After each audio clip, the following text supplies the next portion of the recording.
I'm here at the club at the IV with Editorial Intelligence's networking event, catching some reactions to the general election. I'm joined by Graham Allen, who was a Labour MP in Nottingham until 2017, but he's now working on the Citizens' Convention on UK democracy. Graham, first of all, your experience as a Labour MP, your reaction to the election and the scale of the vote. Well, obviously it's a disaster for the Labour Party, but I don't think the election was necessary. I think we had quite a strong position in Parliament. If Labour and the Liberals had decided to carry on, we could have actually built up almost like what a Parliament would look like under PR, where governments nominally may feel in charge, but would need to negotiate with other parties. That struck me as a really healthy way to position Parliament in the future, if we'd have a strong Parliament. But the old culture dies hard, and that is we've got to have a majority and we need strength.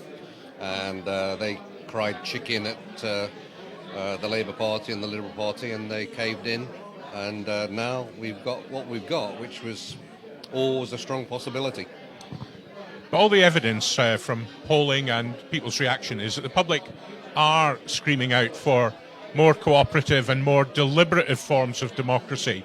Just before we talk about some of that, there were quite a lot of missed opportunities for cross-party collaboration. There are a lot of people saying now that they regret on the Labour side that they didn't support Theresa May's deal at various points or some of the negotiated things.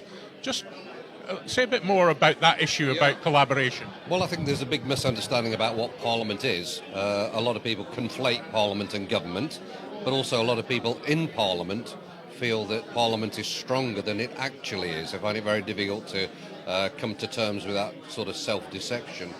We need to build a strong Parliament, but we don't have one.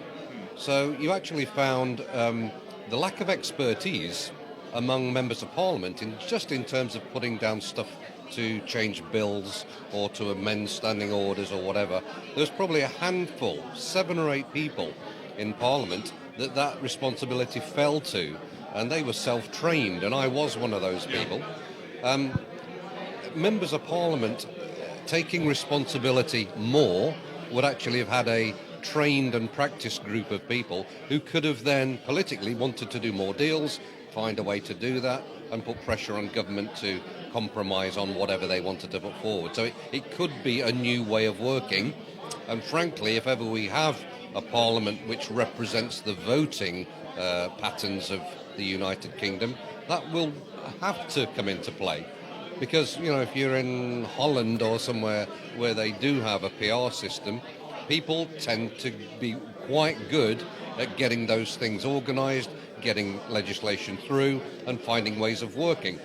In the UK Parliament, as you well know, Neil, it's a football ground, and you support or boo depending upon which side's got the ball. That's not very productive.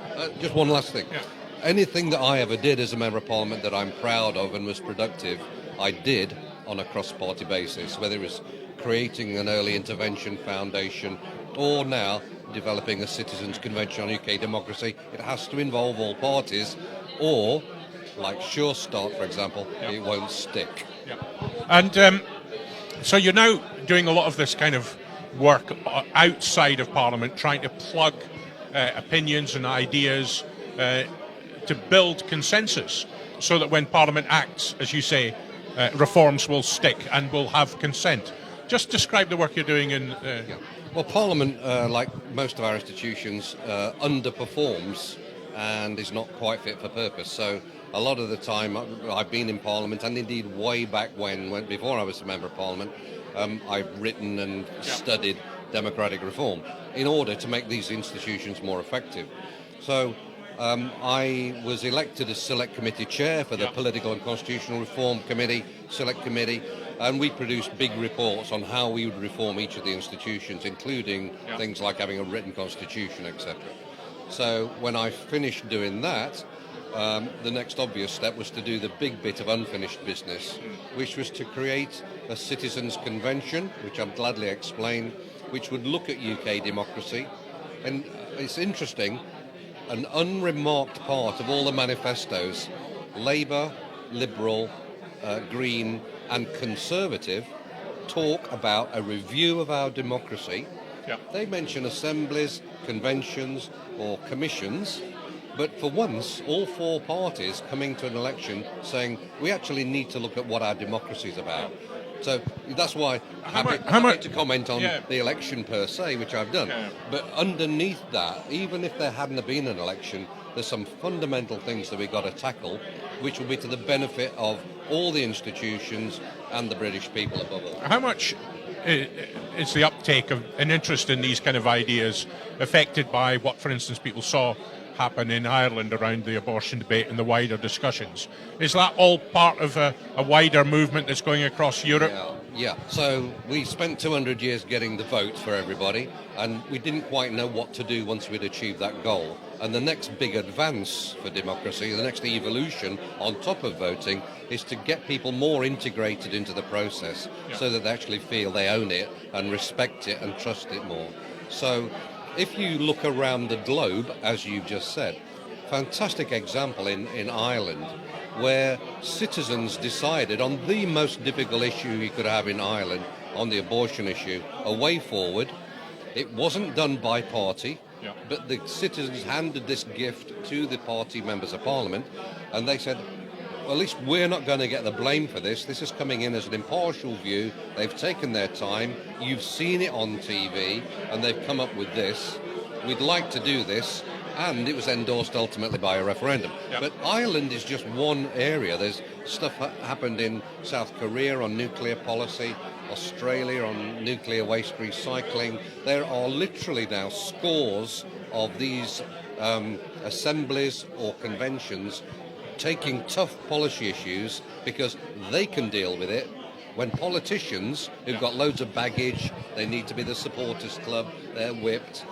Politicians can't deal with those things first off, so they welcome it too. In our model in the UK, is this the kind of thing that a mayor of London or a mayor of Manchester or a Scottish First Minister can initiate, and it be on a big enough scale perhaps to influence Parliament if Parliament won't take the first step? It can happen at any scale. I mean, this government, the Conservative government, have actually, to their credit, they're doing 3 pilots, one in Test Valley, another in Dudley and another in Cambridge, on quite local issues.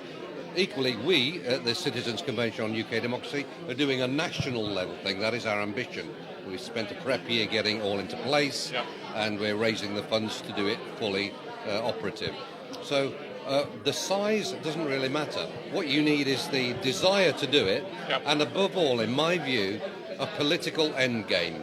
So if you're doing it in the local council, you need the local council to say, not that we're going to take whatever you come up with, but we will look at it, we'll treat it seriously, and we will give a very open public response on it. Similarly, on our stuff, we've agreed with senior party figures, including party leaders, that they will put this in front of Parliament for Parliament to decide.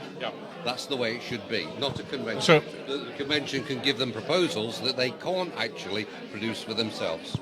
So with a Parliament with a very big majority and the temptation to simply revert to the old-style disciplines, in a quick answer, how optimistic are you that perhaps some of the disruptors around Boris Johnson might be prepared to grab some of these kind of initiatives? It's probably a silver lining in the sense of having a big majority government, is that government has the power to say, we promised in our manifesto, in the Conservative case, we will have a commission to look at and review our democracy. So instead of it being a review by the great and the good who disappear, no one hears what the heck they're doing, have a commission which involves citizens, and citizens can, in a sense, be the first filter and put proposals back to government, because they have to decide, Parliament has to decide in the end, no one's querying that. But it does allow a freedom to take place to do proper debate, and ultimately government can say yes or no on whether they like things or not. So actually, I'm hopeful, always hopeful, that the next government of whatever colour will be the one that actually says, now we need citizens involved. Graham Allen, thank you very Thanks much. Very much.